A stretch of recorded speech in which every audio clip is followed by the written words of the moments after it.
ఇకపోతే గ్రామానికో రెవెన్యూ ఉద్యోగి, మళ్ళీ వీఆర్ఓ వీఆర్ఏలు, బీఆర్ఎస్ హయాంలో రద్దు, ఇతర శాఖల్లో సర్దుబాటు. గతంలో ప్రభుత్వం ప్రజల మధ్య వారధులుగా సేవలు, 100 ఏళ్లుగా భూములు కాపాడిన రెవెన్యూ ఉద్యోగులు పునరుద్ధరిస్తామని ఇప్పటికే స్పష్టం చేసిన ప్రభుత్వం పెద్దల తప్పులు బయటపడతాయని రెవెన్యూ విచ్ఛిన్నం. సంస్కరణల పేరుతో తెచ్చిన ధరణి ఓ తప్పుల తడక. పోర్టల్లో లొసుగులతో సర్కారు భూములు మాయం. బీఆర్ఎస్ తొత్తులకు కట్టబెట్టిన వాటిని పేదలకు ఇస్తాం. ప్రతి ఉద్యోగికి 5వ తేదీలోపే జీతం పడేలా చర్యలు. రెవెన్యూ మంత్రి పొంగులేటి శ్రీనివాసరెడ్డి వ్యాఖ్యలు.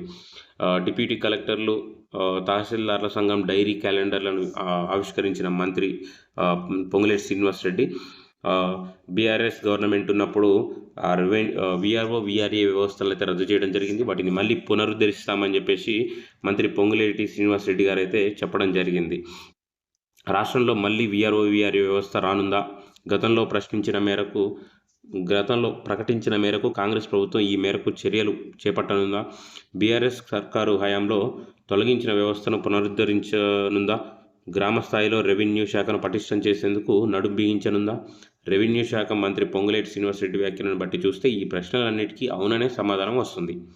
ఆదివారం హైదరాబాద్లో డిప్యూటీ కలెక్టర్లు, తహసీల్దార్ల సంఘం డైరీ క్యాలెండర్ ఆవిష్కరణ సందర్భంగా ఆయన మాట్లాడుతూ, ప్రతి గ్రామంలో రెవెన్యూ వ్యవస్థకు సంబంధించిన ఒక వ్యక్తి ఉండేలా చూడడమే లక్ష్యంగా పేర్కొన్నారు.